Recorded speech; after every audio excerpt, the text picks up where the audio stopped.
adalah azan asar terakhir dia. Selesai dia berkumandang azan sahabat Nabi itu, apa kata Nabi? Itulah azan asar terakhir dia. Ketika dia azan maghrib, kata Nabi, itulah azan maghrib terakhir dia.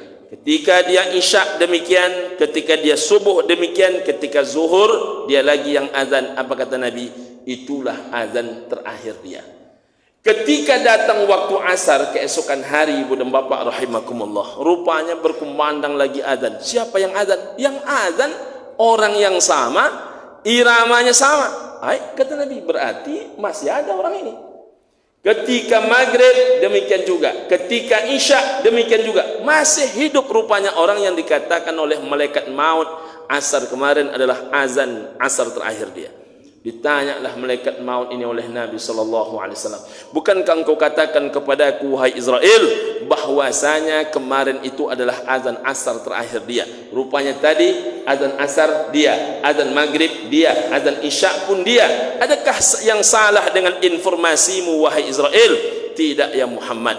Akan tetapi Allah Ta'ala memerintahkan aku menunda, mencabut nyawanya karena dia suka mempertautkan silaturahim. Masya Allah. Jadi rupanya mempertautkan silaturahim ini memanjangkan umur. Jadi bapak ibu ini jangan-jangan sore ini sudah ada yang mati ini, tapi tak jadi agak-agaknya nih, karena masih datang wirid pengajian, masih datang majelis ilmu, masih datang mendengarkan kultum zuhur, masih mau bersalam dengan orang. Jadi orang-orang yang suka menebar kebaikan dan persaudaraan itu luar biasa panjang umurnya. Apalagi hikmah selain itu Ustaz, orang-orang suka silaturahim itu banyak pahalanya. As-sadaqatu bi asyratin, sedekah itu kata Nabi 10. Ini perumpamaan. Wal qardu, meminjamkan uang tak berbunga, kata Nabi SAW, bisamaniyati asyar, 18. Wasilatul ikhwan, menyambungkan tali persaudaraan, kata Nabi SAW, bi ishrin, nilainya 20. Wasilatul rahim, menyambungkan tali silaturahim, kata Nabi SAW, bi arba'atin wa ishrin, nilainya 24. Jadi ada pula bedanya silatul ikhwan dengan silatul rahim Pak Ustaz. Ada.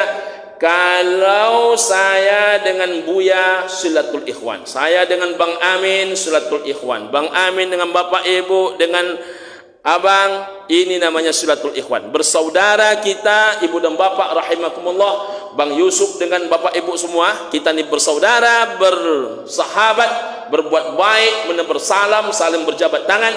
Itu menjaga silatul ikhwan. Yang silatul rahim yang mana dia? Silatun, tali terikat mati. Rahim artinya perut. Jadi orang yang terikat mati karena hubungan seperut, itu namanya silatul rahim. Jadi kalau tak sehubungan perut, silatul ikhwan. Kalau dia berhubungan perut, silatul rahim. Tapi di Indonesia seperut tak seperut, berperut tak berperut, kecil perut besar perut, tetap namanya silatul rahim. Jadi kita sudah sepakat walaupun namanya salah. Jadi ibu dan bapak rahimakumullah, dua-duanya pahalanya besar. Silatul ikhwan 20, silatul rahim 24. Kalau silatul ikhwan mengenal kata mantan, kalau silatul rahim tak ada mantan. Itu dulu kawan dekat saya Pak Ustaz. Sekarang macam mana? Sekarang Pak Ustaz tak bisa saya berkawan dekat dengan dia. Kenapa?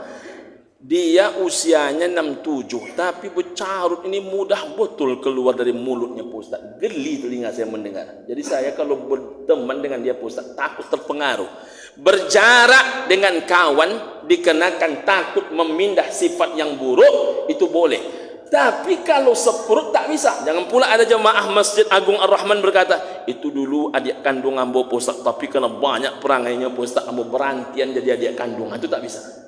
Jadi sekali adik kandung tetap adik kandung. Jadi ibu dan bapak rahimakumullah, jaga dua-duanya. Jaga silatul ikhwan, jaga silatul rahim. Karena rupanya banyak maslahat dan manfaatnya. Semoga ada manfaat. Assalamualaikum warahmatullahi wabarakatuh.